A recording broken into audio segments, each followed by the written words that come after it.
Quantos estão prontos para ouvir a palavra de Deus? Deus sempre me surpreende, viu, gente?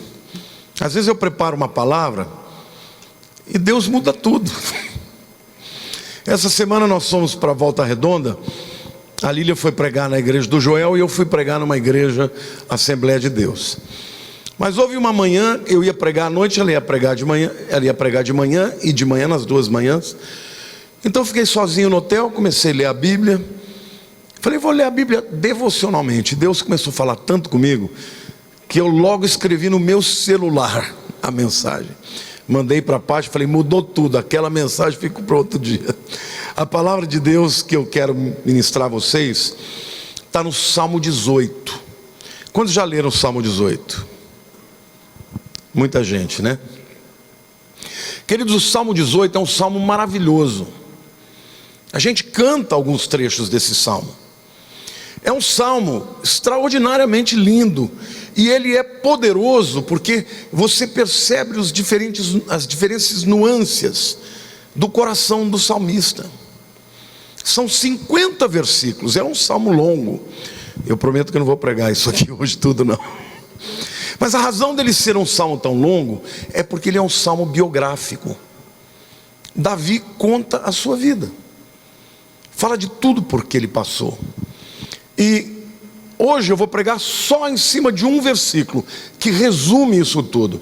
Mas eu quero ler para vocês parte deste salmo, para vocês verem que tremendo. Depois chegar em casa, vocês podem ler. Davi começa louvando a Deus, dizendo quem é Deus para ele. E ele diz assim: eu te amo, ó Senhor, força minha. O Senhor é a minha rocha, a minha cidadela, o meu libertador, o meu Deus, o meu rochedo em que me refugio, o meu escudo, a força da minha salvação, o meu baluarte. Gente, quantos elogios, né? Deus era tudo para Davi. Os versos 4 a 18, ele começa a falar dos sofrimentos que ele passou. E muitos aqui podem se identificar, porque a vida não é fácil, é como o Kiko falou. A gente enfrenta lutas. Quantos estão enfrentando lutas hoje, nesse momento? Vamos de dar de 0 a 10. Se a sua luta é de até 3, levanta a mão. De 4 a 6, levanta a mão. De 5 a 8. A gente sempre tem a tendência de elevar, né? Quantas estão aqui lutando de 9 a 10? Fala, se Deus não intervier agora, vai acontecer alguma coisa. Pois é, eu vou ler aqui para vocês as lutas de Davi. Davi diz assim: laços de morte me cercaram, torrentes de impiedade me impuseram terror, cadeias infernais me cingiram, e tramas de morte me surpreenderam. Isso é 9 e 10, tá? Quanto que é a sua agora? Levante a mão. Quantos só estão 9 e 10 aqui? Diminuiu bem, né? Aí ele diz assim: na minha angústia invoquei o Senhor, gritei por socorro ao meu Deus. Quantos estão falando para Deus? Socorro, Deus. Querido, se você não está clamando por socorro, você está perdendo o seu tempo, porque Deus ouve aqueles que clamam por socorro.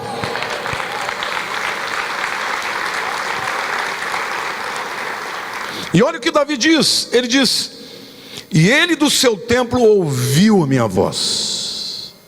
Que lindo. E o meu clamor lhe penetrou os ouvidos. Então a terra se abalou e tremeu, vacilaram também os fundamentos dos montes, estremeceram, porque ele se indignou. Das suas narinas subiu fumaça, e fogo devorador da sua boca, dele saíram brasas ardentes. Baixou ele os céus e desceu, e teve sob os pés densa escuridão. Veja que coisa extraordinária.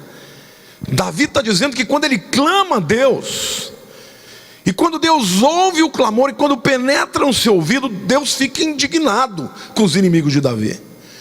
E ele começa então a dizer que com a fúria de Deus, ele começa a manifestar, o chão tremeu, raios e trovões, densa escuridão desceu, porque Deus ficou indignado com aqueles que se levantaram contra o seu filho. Quantos aqui seriam capazes de fazer o que for necessário para defender a prole? Eu sou de uma raça de gente brava. Você pode me bater na cara, mas não toca nos meus, que você vai conhecer meu pior lado. A Bíblia está mostrando Deus assim. Às vezes você está pensando que Deus está indiferente à tua situação, mas é você que não está clamando direito. Dobra o teu joelho e clama a Deus, que você vai ver um Deus que se levanta para atingir aqueles que se levantam contra ti. Amém ou não? Então é hora da igreja clamar a Deus, invocar ao Senhor. E aí Davi então começa, a partir dos versículos 19, a falar do livramento de Deus. O coração dele começa a mudar.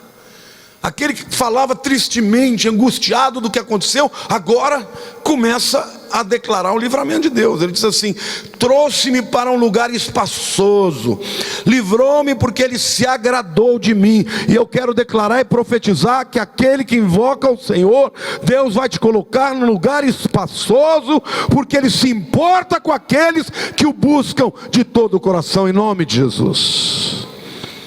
Os versos 31 a 45, Davi agora está cheio de confiança. Olha o que ele declara: pois contigo desbarato o exército, com meu Deus salto muralhas. O caminho de Deus é perfeito, a palavra do Senhor é provada, ele é escudo para todos os que nele se refugiam. Pois quem é Deus senão o Senhor? E quem é rochedo senão o nosso Deus? O Deus que me revestiu de força e aperfeiçoou o meu caminho, ele deu a meus pés a ligeireza das corças e me firmou nas minhas alturas. Ele adestrou as minhas mãos para o combate, de sorte que os meus braços vergaram um arco de bronze. Também me deste escudo da salvação, a tua direita me susteve e a tua clemência me engrandeceu. Este é o versículo que eu quero pregar hoje, porque este verso, ele na verdade resume o tratamento de Deus com os seus filhos.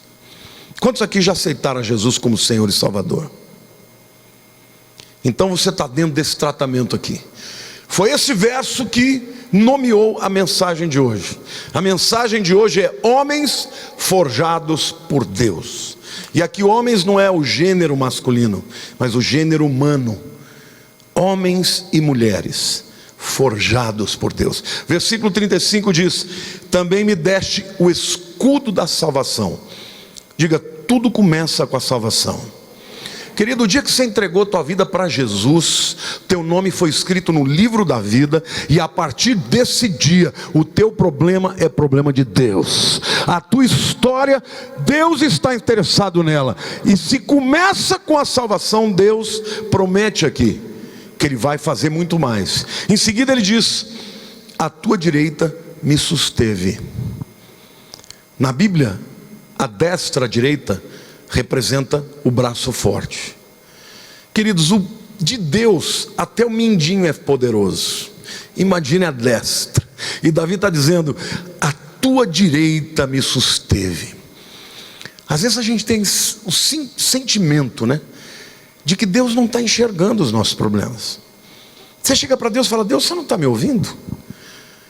Porque, querido, ainda que Ele esteja oculto, Ele está te sustentando com a direita. E Davi reconhece isso. Depois que ele enfrentou inimigos, traições, perseguições, perigos de morte, o inferno se levantou contra ele. Depois de um tempo ele reconhece que Deus esteve presente todo o tempo. E eu quero declarar isso na tua vida. Olha para o teu irmão do lado e diga: Deus está presente todo o tempo, preocupado com você. Ele vai cuidar. Diga para o irmão do lado: vai dar certo. Deus está na causa. E quando Deus está na causa, você vai ser mais do que vencedor. Amém? Glória a Deus, aplauda o Senhor, glorifique ao Senhor. E ele termina o versículo dizendo: e a tua clemência me engrandeceu. É sobre isso que eu quero falar hoje para vocês. Nós fomos criados por Deus para a grandeza. A tua clemência me engrandeceu. E hoje eu quero fazer 3 reflexões para comprovar para você que a tua vida não é uma vida que foi criada para ser medíocre. Deus te criou para a grandeza. A primeira reflexão que comprova isso é o fato de que nós somos criados à imagem e semelhança de Deus. Deus criou o homem à sua imagem. O homem é criativo. O homem tem ambições. O homem não se satisfaz com o pouco, diferentemente dos animais que têm instintos que determinam o que ele vai fazer. Ele nasce inclinado para aquilo. O homem não. O homem tem a visão de grandeza, ele quer progredir, ele quer ir além. Acontece que o pecado distorceu a natureza de Deus, e a partir daí a imagem de Deus em nós é somente uma pálida lembrança daquilo que já fomos, daquilo que Deus nos criou. E as ambições dos homens, quando desmedidas, se tornam destrutivas. E os desejos do homem, quando não dominados, podem levá-lo à ruína, à insatisfação, a vazios. Porque o homem, ainda que tenha sido criado por Deus e portanto tem no seu DNA a grandeza do Criador, o pecado distorceu a sua natureza. Então, queridos, eu quero dizer que nós fomos criados sim para a grandeza, porque fomos criados à semelhança de Deus. Mas nós precisamos que esta natureza decaída perca a força, e a nova natureza daquele que nasce de novo domine as nossas vidas. Amém? Quando você começa a deixar que isso aconteça na tua vida, o espírito da grandeza é o amor. O instrumento da grandeza é o servir o semelhante. E quando nós deixamos Deus fazer isso na nossa vida, algo começa a acontecer. E eu quero declarar na sua vida: se você deixar Deus trabalhar na sua história, a sua história será uma biografia como a de Davi. Um homem que passou por muitas lutas e dificuldades, teve erros gravíssimos, mas porque foi amado por Deus e se deixou ser tratado por Deus, teve uma história de grandeza que termina com adoração da mesma forma que começou. A segunda reflexão que eu quero fazer é que Deus é capaz de fazer um homem grande. Ele já te fez uma vez na pessoa de Adão. Adão estragou as coisas, mas Deus pode refazer o homem e fazer dele de novo um ser, um instrumento de Deus para revelar a sua grandeza. Amém? No mundo as pessoas admiram aquelas pessoas que se fazem por si mesmas. Quantas biografias são os chamados self-made men, os homens que foram feitos por si mesmo. É aquele indivíduo que nasceu pobre, não teve muitas oportunidades, mas trabalhou e cresceu e venceu. Estes são os admirados. Há um ditado que diz assim: alguns homens nascem grandes, outros conquistam a grandeza, mas alguns poucos são atropelados pela grandeza.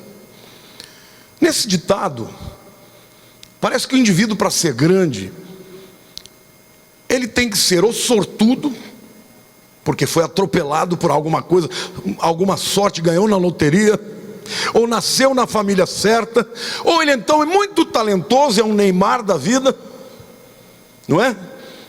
Ou ele então ele é tão trabalhador que conseguiu vencer todos os obstáculos. Mas de qualquer forma, na visão humana, a grandeza é para poucos. Mas hoje eu quero te dizer que Deus te criou para a grandeza. E quando Deus trabalha no coração dos seus filhos, todos podem conquistar a grandeza. Amém? Todos que estão aqui hoje, se trabalhados por Deus, conquistarão a grandeza. Amém? Agora, o que é a grandeza? É muito importante que você entenda que a grandeza não vem de fora, ela vem de dentro. Que a grandeza não tem a ver com as circunstâncias, mas com o caráter. Não depende dos outros, mas da nossa atitude interior. Nós precisamos ser grandes primeiro no coração, para depois sermos grandes na vida. A grandeza a qual me refiro não é uma grande conquista, não é um indivíduo que enriqueceu do nada, não é um indivíduo que chegou ao estrelato, mas é um indivíduo que alcança o propósito para o qual Deus o criou. Quando você cumpre esse propósito, o seu galardão será grande, porque você alcançou o propósito para o qual Deus te criou. Amém? Eu vou dar um exemplo aqui que, para mim, explica de uma maneira muito clara isso. Jesus estava certa vez no barco atravessando o mar da Galileia, e estava com seus discípulos, e de repente veio uma grande tempestade, e a tempestade era feroz. As ondas estavam jogando água para dentro do barco, e os discípulos, ainda que tivessem sido criados lá, eles estavam muito atemorizados. E Jesus estava dormindo, e quando Jesus teve essa atitude, os discípulos o acordaram e disseram: escuta, Jesus, o senhor não está nem aí? O senhor não está se importando com o fato de que nós vamos morrer? E Jesus, queridos, não foi influenciado pela tempestade de fora, porque às vezes a tempestade exterior faz com que você tenha uma tempestade interior. Eles estavam apavorados, e Jesus estava tranquilo. Eu fico pensando, quando uma pessoa está numa situação assim, quando o perigo é real e a pessoa está muito calma, de duas uma: ela é insana, irresponsável, ou ela sabe de alguma coisa que você não sabe. Jesus não era insano, ele sabia de uma coisa que ninguém sabia. Ele sabia que ele tinha poder para controlar a tempestade, e por isso ele permaneceu tranquilo. E o interessante é que, ao invés dele deixar que a tempestade exterior interferisse no seu interior, a sua paz interior foi extrapolada da sua natureza e fez com que a natureza acalmasse. E o Senhor quer que você saiba hoje, querido, que Ele sabe de coisas que você não sabe. Sabe aquela saída que você não encontrou? Ele já sabe. Sabe aquele labirinto no qual você se sente preso e perdido? Ele conhece a saída. Sabe aquela porta que ninguém abre? Ele vai abrir na hora certa, na hora oportuna. Agora, algo que você precisa entender, que no trabalho de Deus de forjar em nós a grandeza no nosso interior, Ele vai nos colocar em circunstâncias. Algumas delas não vão ser agradáveis. Quantos aqui já se sentiram disciplinados por Deus alguma vez? A disciplina nunca é agradável. Você não vê ninguém que está no meio da prova e diz: glória a Deus, eu sei que eu vou sair dessa bem. As pessoas nesse momento, elas têm que lutar com todos os temores interiores. Será que eu estou passando por isso porque eu estou culpado, porque eu estou em pecado, ou será que eu fiz alguma coisa errada? Mas na verdade, querido, saiba de algo: a força de uma corrente é igual ao elo mais fraco. Se você puxar demais uma corrente, ela vai suportar até a força do elo mais fraco. Então existem pessoas talentosas, competentes, pessoas que realizam grandezas, mas que têm áreas nas suas vidas de fraqueza. A gente gosta de citar os artistas porque eles estão sempre, debaixo do holofote. Quantos de vocês conhecem algum artista que falou: meu Deus do céu, um indivíduo talentoso, competente, tinha tudo para ser feliz e a vida era miserável? Quantos conhecem? Muitos desses morreram nas drogas. Elvis Presley, Michael Jackson, Prince, tantos outros artistas, Marilyn Monroe, que tinham o mundo aos pés e que aos olhos dos homens tinham grandeza, mas no seu interior tinham fraquezas que os levaram à ruína. Deus, quando trabalha na tua vida, Ele trabalha para forjar em você um caráter forte. Então, sabe aquela área que Deus está tratando na tua vida, que você está tentando fugir? Ele vai trabalhar até realizar o seu propósito, porque a promessa de Deus é que a boa obra que Ele começou em nós, Ele há de completá-la até o dia de Cristo. Amém?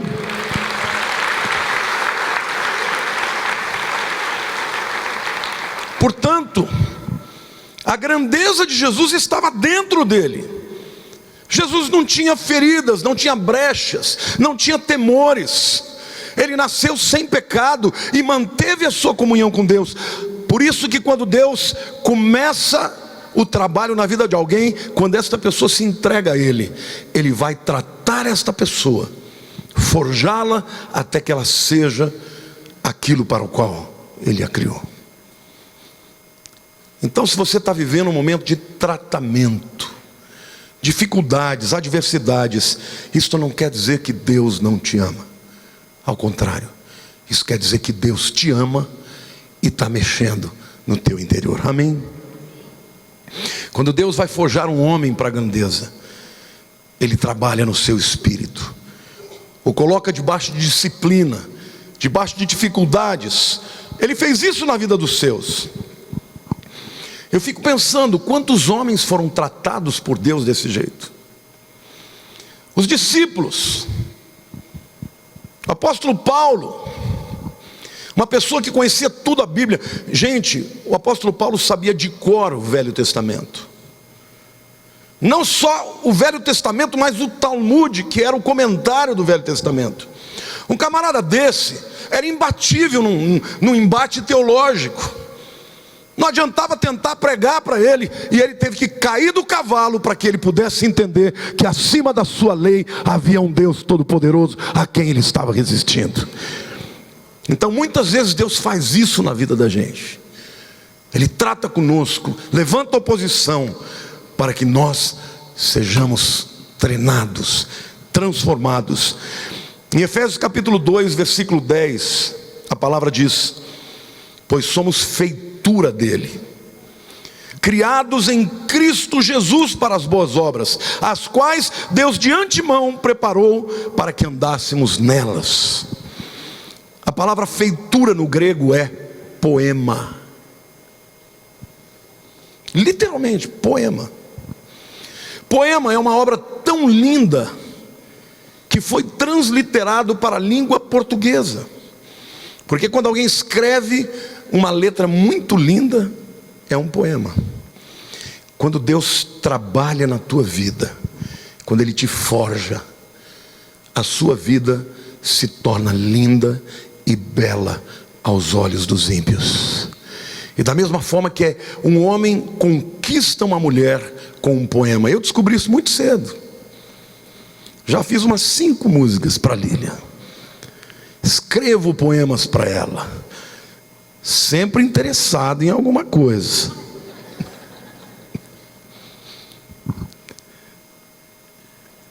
Se você é um marido que não está tendo da sua mulher o que você espera, experimenta ler uns poemas para ela.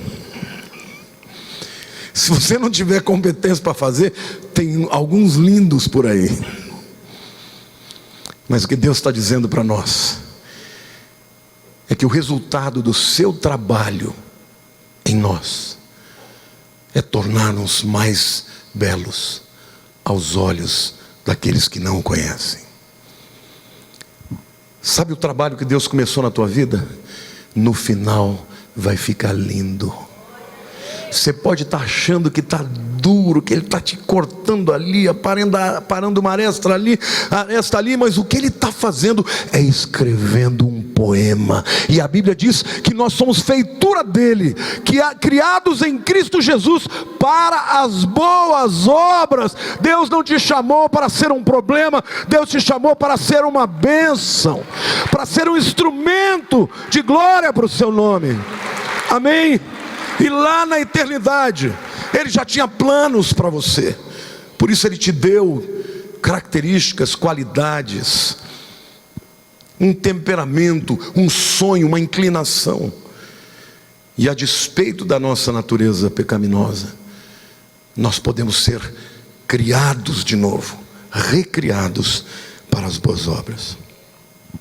Mas a terceira e última reflexão que eu quero fazer aqui, que me chamou muita atenção, porque o texto diz: também me deste o escudo da tua salvação. Diga assim: tudo começa com a salvação. Depois ele diz: a tua direita me susteve. E aqui eu entendo o processo. Ao longo de todo o tempo na vida de Davi, ele reconheceu que Deus o sustentou, permitiu que ele tivesse guerras, permitiu que ele tivesse oposições, mas ele nunca esteve só.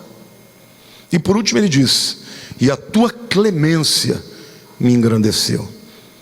E aqui me fala da maneira como Deus age, do instrumento de Deus. Como é que Deus faz para nos forjar? Essa palavra clemência, irmãos, no hebraico é anvá.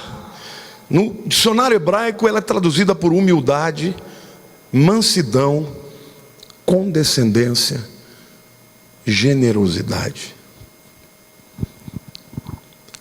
Deus é tão forte, tão poderoso, que quando Ele vai tratar com você e comigo, Ele tem que medir a força. Porque se Ele bater um pouquinho mais forte, nós somos destruídos. Que coisa linda! Deus é o nosso Pai. Quantos aqui são pais? Quantos aqui disciplinaram os seus filhos? Porque a Bíblia diz que o pai que ama o seu filho cedo o disciplina. Sem disciplina, as crianças podem se tornar monstros. Mas quantos aqui, quando tiveram que disciplinar o seu filho, chorou? Eu me lembro, a Érica, vocês veem esse encanto de menina, a bichinha era brava. E muitas vezes ela teve que...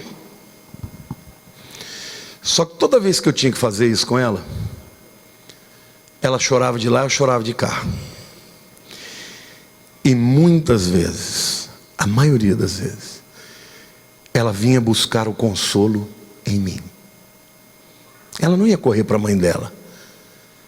Ela me abraçava e falava: ai pai, ai pai. E não tem nada que dói mais num pai do que ver o filho passando por aquilo. O que eu quero te dizer, meu querido, que Deus muitas vezes vai agir conosco com severidade. Algumas vezes Ele vai nos disciplinar, mas sempre será com generosidade, com mansidão, segurando a força, porque Ele sabe que para sermos forjados para a grandeza, muitas vezes Ele vai ter que endurecer. Quantos aqui sentem que Deus está endurecendo para o teu lado? Levante a mão, não tenha medo de falar. Sabe por quê? Porque Ele te ama. Porque no final as coisas vão dar certo. Porque no final você vai ser forjado como um novo homem, uma nova mulher, para a glória do seu nome, amém?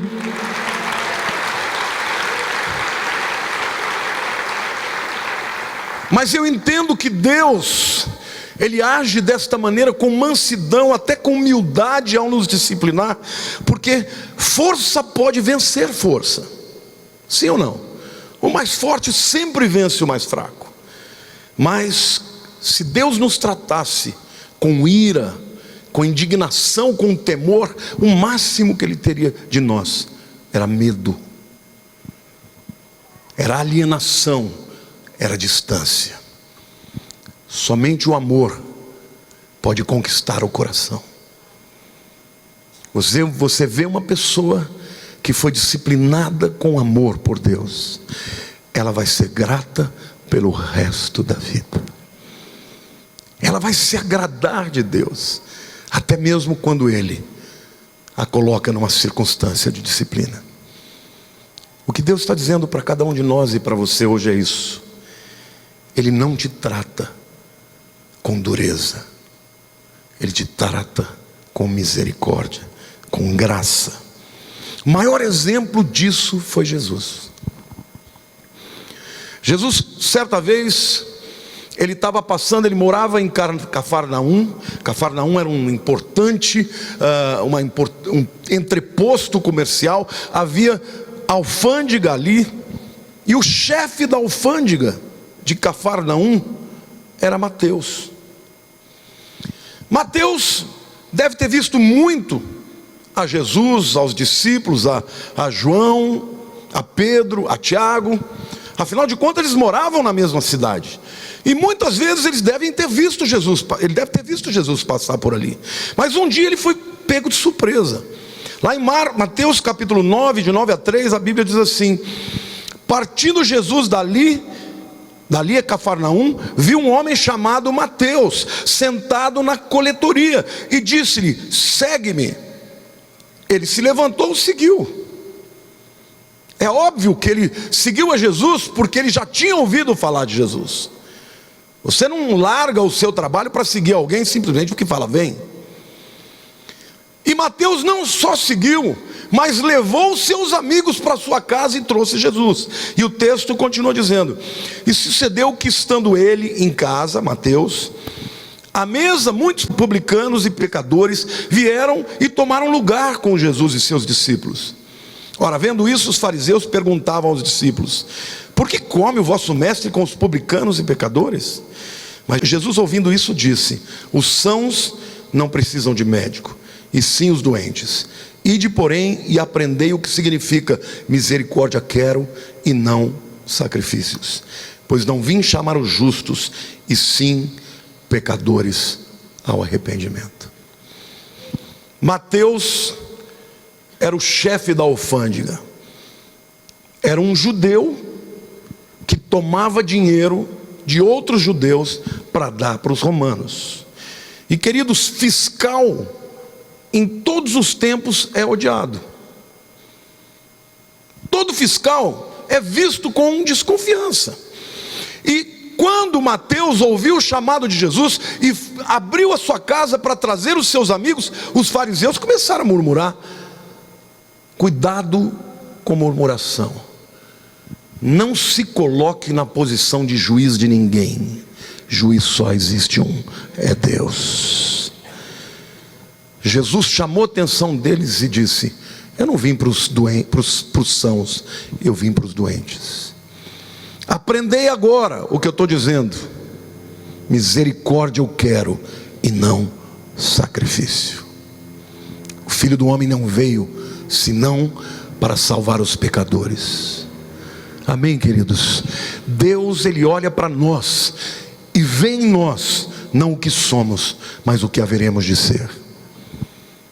Ele tratou com misericórdia, e graças a Deus que Ele não é nenhum de vocês, porque se Deus fosse qualquer um de nós, mais da metade aqui já estava no inferno, ou se não todos. Um segundo texto que a gente vê é Lucas 19, 5 a 7. É uma outra figura também que foi vista por Jesus com misericórdia, Zaqueu. Quando Jesus chegou àquele lugar, olhando para cima, disse-lhe: cima aqui é uma árvore de sicômoro. Zaqueu, desce depressa, pois me convém ficar hoje em tua casa. E ele desceu a toda pressa e o recebeu com alegria. Todos os que viram isto murmuravam, dizendo que ele se hospedara com um homem pecador. Queridos, o chamado da igreja é literalmente olhar para o pecador e ser instrumento de amor, de recepção, de aceitação, para que este indivíduo seja transformado por Deus. Cuidado com estas mensagens de pessoas que se consideram melhores do que outras. Nós somos todos pecadores arrependidos que foram transformados pela graça de Deus. Amém? Glória a Deus. Não seja você um juiz, você é um instrumento de transformação. Eu quero terminar essa palavra dizendo que Deus quer fazer da tua história uma história linda. Uma história linda de transformação. Deus quer fazer na sua vida como fez na vida de Davi. Deus quer fazer na tua vida como fez na vida de Pedro. Quando Pedro se encontrou com Jesus pela primeira vez, depois de ressurreto, ele estava morrendo de vergonha. Tinha prometido que iria com Jesus até a morte e negou 3 vezes. Mas o interessante é que quando Jesus se manifesta pela primeira vez ressurreto para Maria Madalena, ele diz: vai e fale para os meus discípulos que eu estou ressurreto. E fala principalmente para Pedro. Em outras palavras, ele estava dizendo: diga para o Pedro que ainda tem conserto o que ele fez. Eu estou vivo. E quando Jesus se encontra, Jesus está na praia, cedinho. Os discípulos haviam pescado a noite inteira, porque em Israel se pesca de madrugada, e não haviam pego nada. E eles vão chegando mais ou menos a uns 200 metros, e eles veem um homem lá na praia. E o homem pergunta: meus filhos, pescaram alguma coisa? E eles falaram: não. Lança a rede para o lado direito. E eles lançaram. E eram tantos os peixes que as redes estavam para arrebentar. Naquele momento, Pedro reconhece Jesus. Ele tira a roupa e tibum, mergulha e vai nadando para chegar antes que os outros. Deixa eu fazer uma pergunta. Essa é a atitude de uma pessoa que está com medo de não ser aceita? Por que não? Porque quem está com vergonha esconde a cara. Quando Adão pecou e Deus falou: Adão, onde estás? Estava escondido. A palavra que Jesus mandou através de Maria Madalena: dize a Pedro que eu estou vivo. Pedro estava morrendo de vontade de encontrar o Senhor. E naquele momento, quando ele encontra Pedro, ele tem uma conversa de amor, uma conversa de generosidade e perdão. Ele nem toca no assunto. Ele não diz: eu te falei, eu te disse que você ia pecar. Não, ele diz: Pedro, tu me amas. Porque no fundo, irmãos, tudo se resume a amor, a relacionamento. E ele usa uma palavra ali, no grego é amor filéu. Não, ele usa o amor agape. Tu me amas? E pergunta agape. Agape é o amor de Deus, é o amor incondicional. Pedro responde: eu gosto de você, Jesus. Porque ele usa filéu. Filéu é amor de amigo. Jesus pergunta uma segunda vez: tu me amas? Agape me? Sim, Jesus, eu gosto de você. Na terceira vez, Jesus muda. Ele usa filéu. Ou seja, Pedro, eu sei que você ainda não é capaz de me amar a ponto de dar a vida, mas eu aceito o amor que você pode me dar.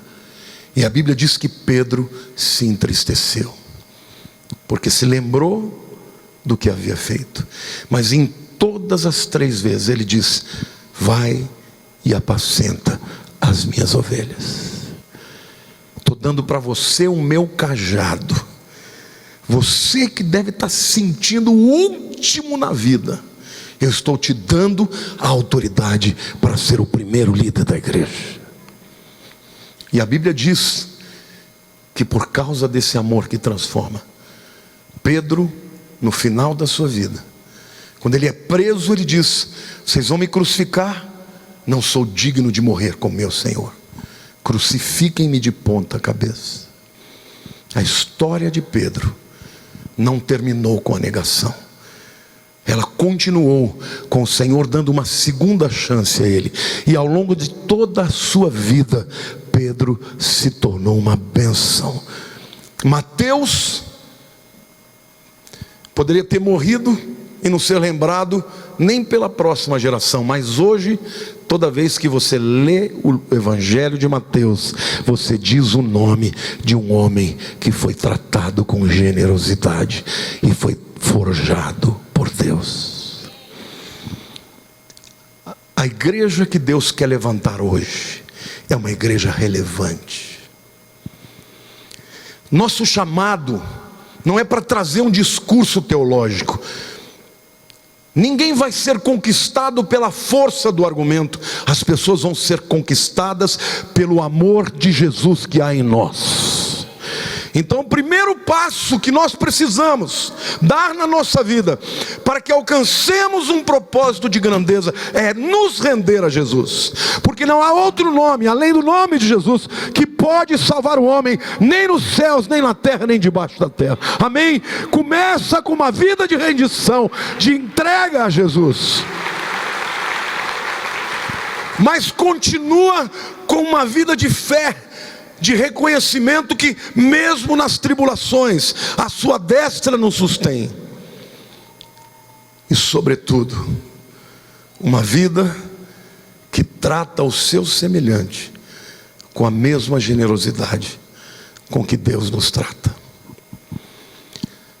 Eu sempre tenho falado com Deus assim: Senhor, trata comigo com generosidade, porque eu trato os meus semelhantes assim. Quando eu era jovem, o pessoal que é do tempo da Recongrega, raros aqueles que não foram para a salinha. Às vezes eu chamava alguém para a salinha só para conversar, o camarada já ia morrendo de medo. Mas Deus tratou, viu, irmãos? Hoje eu sou mais manso, hoje eu sou mais tranquilo. Por quê? Porque Deus forjou o meu caráter. Só tem uma coisa que a idade melhorou em mim: perdi o vigor, engordei, perdi cabelo. Já não sou aquele atleta que corria com a garotada. Mas uma coisa fez bem demais a idade: me tornei uma pessoa mais mansa, porque Deus me tratou assim.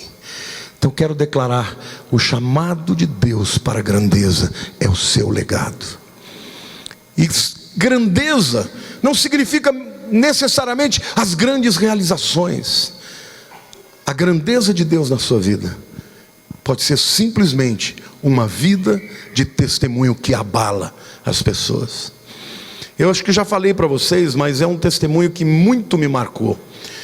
O Ravi Zacarias, que é um pregador que prega no mundo inteiro, ele viaja 200 dias por ano, falando nas principais universidades do mundo. Ele, aos 17 anos, tentou suicídio. E ele estava lá se convalescendo, num quarto de hospital. Um homem entrou, ele tinha 17 anos, falou de Jesus para ele e lhe entregou uma Bíblia. Muitos anos mais tarde, esse homem se encontrou com ele. Na época era um jovem como ele. E o Ravi foi abraçá-lo, agradeceu a Deus pela vida dele. E ele disse assim: Ravi, às vezes eu tenho a sensação de que eu nasci só para entregar aquela Bíblia para você e te falar de Jesus.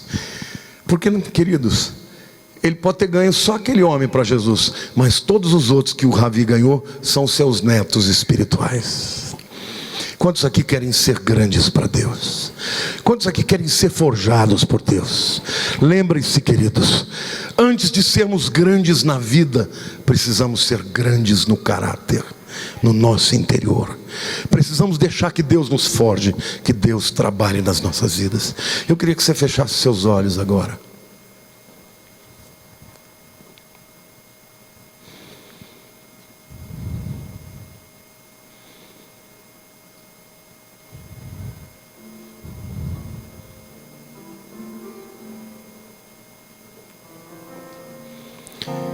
Davi termina o salmo dizendo: glorificar-te-ei, pois, entre os gentios, ó Senhor, e cantarei louvores ao teu nome. É Ele quem dá grandes vitórias ao seu rei, e usa de benignidade para com seu ungido, com Davi e sua posteridade para sempre. Senhor, eu quero orar por cada vida aqui. Eu não conheço o momento que cada um vive.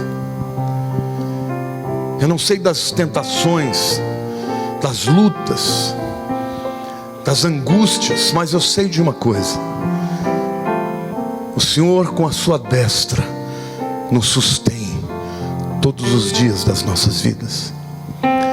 Por isso, Senhor, se tem alguém que está lutando para se render, que o Teu Espírito Santo hoje venha com ternura, mas venha com poder, para convencer do pecado, da justiça e do juízo. E venha convencer, Senhor, que não há outro melhor caminho do que se render ao Salvador. Pai, que toda voz do acusador seja ensurdecida pela voz do Pai amoroso, que abre os braços e diz: vinde a mim, todos vós que estáis cansados e oprimidos, e eu vos aliviarei. Aprendei de mim, que sou manso e humilde de coração, e encontrarei descanso para as vossas almas. Senhor, nós queremos nos render a Ti, nos render não só na mente, não só na alma, mas também no nosso espírito, no nosso corpo. Senhor, nós queremos entregar a nossa vida a Ti e declarar, Pai, ainda que não sintamos, mas pela fé declarar que o Senhor cuida de nós, cuida das nossas vidas, cuida, Senhor, dos nossos problemas. Pai, obrigado, porque o Senhor não desiste dos Teus, porque somos feitura, criados pelo Senhor em Cristo Jesus, para as boas obras. Transforma o caráter do Teu povo, transforma, Senhor, as intenções, transforma a mentalidade, produz o verdadeiro arrependimento, que é a mudança de mente, Senhor. Que haja metanoia na Tua igreja, para que nós não sejamos conhecidos como fariseus, como pessoas que defendem coisas que não vivem. Pai, que a nossa vida transpire, o Senhor, o perfume do Salvador. Que a Tua igreja tenha compaixão pelos pobres, compaixão dos necessitados, compaixão, Senhor, por aqueles que estão amarrados. E, Senhor, que sejamos conhecidos pelo Teu amor. Obrigado, Pai, pela Tua palavra. Quantos aqui hoje estão vivendo um momento difícil? Talvez uma crise familiar, talvez um problema financeiro, talvez estão vivendo debaixo de depressão, uma crise de fé. Tudo isso Deus sabe. Você está me entendendo o que eu estou falando? Deus sabe de todas as coisas. Ele não está alheio. A destra dele está sobre a tua vida e sob a tua vida. Ele te sustenta, amém? Então fecha os seus olhos. Se você hoje quer entregar algo a Deus, vem aqui à frente, eu quero orar por você também. Se há alguma área na tua vida que você precisa de vitória, vem aqui à frente, nós vamos orar por você. É importante orarmos, é importante invocarmos o nome de Deus. Levante a mão para o céu. Pai, para onde iremos nós? Só Tu tens palavras de vida eterna. Ainda que os nossos recursos sejam parcos, diminutos, ainda que vivamos um deserto, que vivamos momentos áridos, Tu és o Deus de Elias, e o Senhor o sustentou através de corvos, através de uma viúva. O Senhor, ó Deus, é um Deus inesgotável em seus recursos, em sua misericórdia. Por isso, Senhor, eu quero orar por cada vida que hoje, que humildemente se rende a Ti, que humildemente, Senhor, invoca o Teu nome poderoso, opera o Teu milagre, ó Deus. Que a Tua boa obra que o Senhor começou na vida de cada um no dia que se renderam, se complete, Senhor. Torna a Tua igreja melhor, torna a Tua igreja com uma mensagem de amor, de transformação. Senhor, evidencia a Tua grandeza nas nossas vidas, Pai. Nós não dependemos das circunstâncias e tampouco dos governos humanos. Nós dependemos de Ti. E, Senhor, aqueles que me veem pela internet agora, adentra também nas suas vidas. Aqueles que estão orando juntamente com esta multidão aqui, Faz, ó Deus, a tua obra na vida deles também. Senhor, nós oramos para que esta igreja seja um farol, seja uma ponte, seja, Senhor, um instrumento de transformação. Em nome de Jesus, hoje, Pai, eu peço que o Senhor opere na alma dos teus filhos, fortaleça a fé, abrevie o tempo da luta, o tempo da prova, Pai. Mas assim como Davi pôde dizer: a tua destra me susteve, que cada um deles aqui hoje sinta a tua mão poderosa, e que um dia a sua história seja uma história de grandeza, seja uma história de testemunho. Senhor, dá um testemunho para cada um de nós, para que o mundo nos olhe e se sintam atraídos pela nossa mensagem, para a glória do teu nome. E que a graça maravilhosa do nosso Salvador Jesus Cristo, e o teu amor, ó Papai do céu, Abba Pai, Paizinho querido, e as tuas consolações, Espírito Santo da promessa, estejam com cada um dos teus filhinhos todos os dias, até a consumação dos séculos. Amém. Que o Senhor te abençoe e te guarde. Uma semana abençoada para você. Vá com Deus.